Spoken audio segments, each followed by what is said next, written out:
Hey guys, I am here with another transformation, albeit this one is a little bit different. There is no painting happening in this one. This one's truly a restoration project.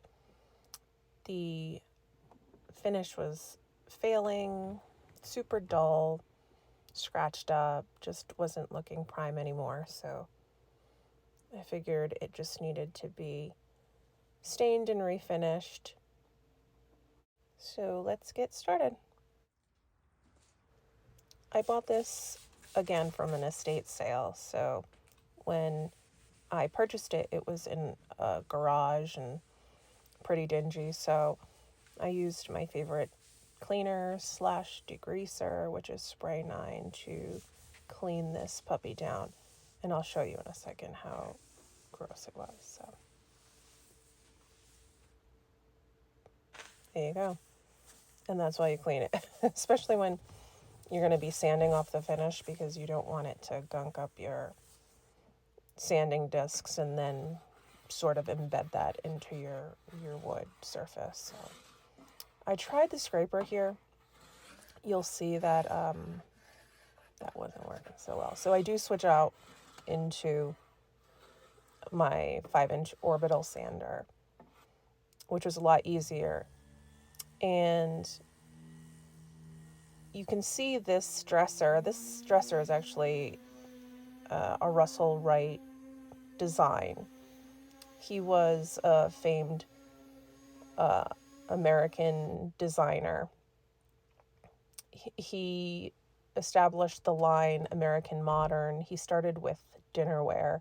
His whole premise was that the heart of the home started at the dining room table. So he started with dinnerware and then expanded into dining room furniture, and then he just sort of built off of there with a partnership of himself and his wife.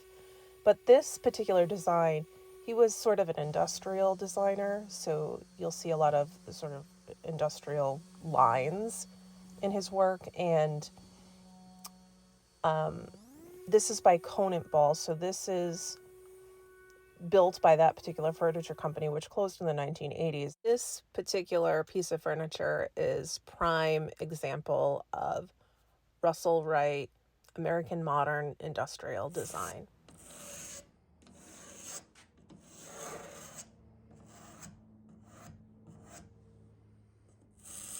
I'm using a different shaped scraper pretty much to get the finish off of the interior of that joint there. So I was going against the grain, so I had to be pretty careful to only take off finish.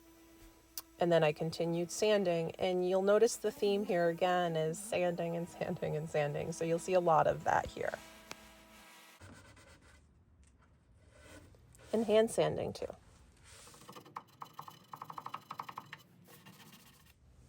I prefer to use denatured alcohol to clean my projects up. I'm just trying to get the sanding dust off, and it's also a good opportunity to see what the piece would look like if you just put a clear finish on it.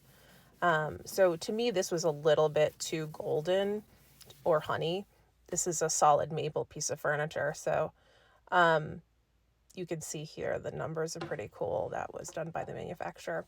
But it was too yellow, so I do end up staining it. But if you clean off your piece with water, it will raise the grain, and then all of that work that you did smoothing out the finish will be for naught. So here I am just numbering my drawer to my handles, because the handles are wooden and needed to be refinished as well. I just wanted to make sure that they went to the same spot, so I put a number with the corresponding number underneath the drawer.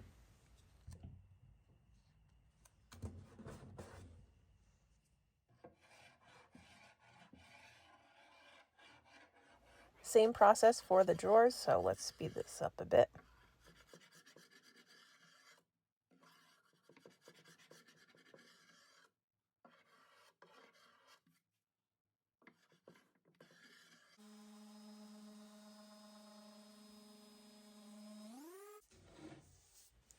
I used an antique walnut stain here by Minwax. This one actually included polyurethane within the stain, so I think the product's called Poly Shades. I will link it down below if you're interested in it. I would say that I really enjoyed it with the zebra brush, but other application methods were a little bit harder. If you're using a French staining method, you will probably not like that. So I do recommend a high-end synthetic brush when working with this product. You don't have a lot of work time, which is unusual because polyurethane's an oil-based product, so typically you think you have more time to work with that product. This is not the case when the stain is combined. But I did love the finish. Really, it looked like gold during the application. So here we go.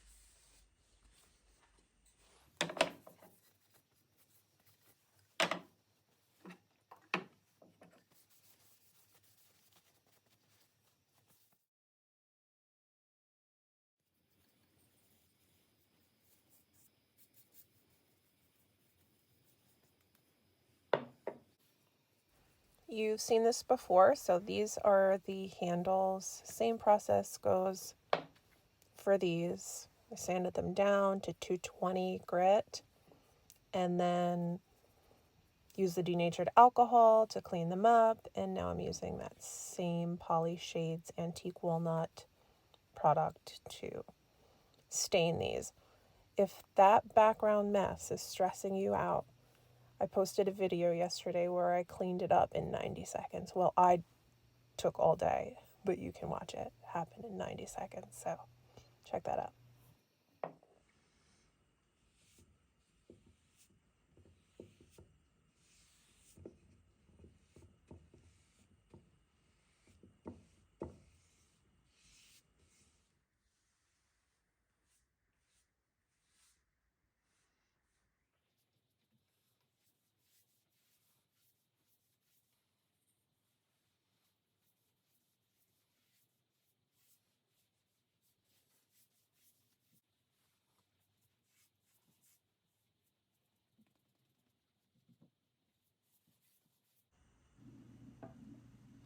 So to finish this piece, I decided to use a wipe-on poly with a satin finish, and this is just for ease of use, and it has just a nice finish. The instructions say to use 2 to 3 coats of this, so I do this 2 more times after this, so 3 total coats on the entire piece.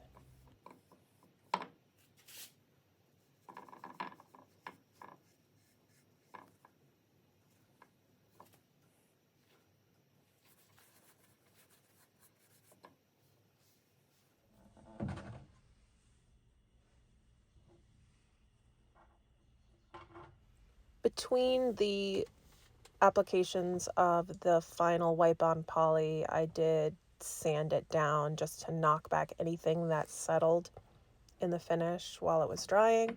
And now I am reassembling this piece. You'll see my struggles a bit with this particular finger injury. It was St. Patrick's Day, but not what you're thinking. I was actually cooking corned beef and cabbage and had a slight injury with a knife, so you'll see me fuddle around a bit here. So that's what's going on.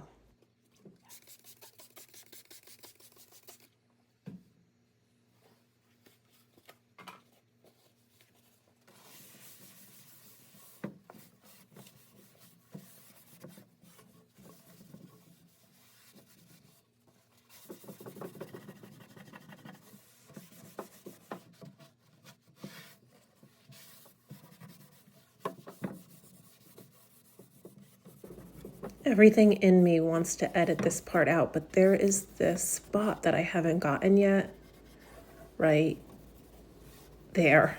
So that would stress me out if I didn't see that.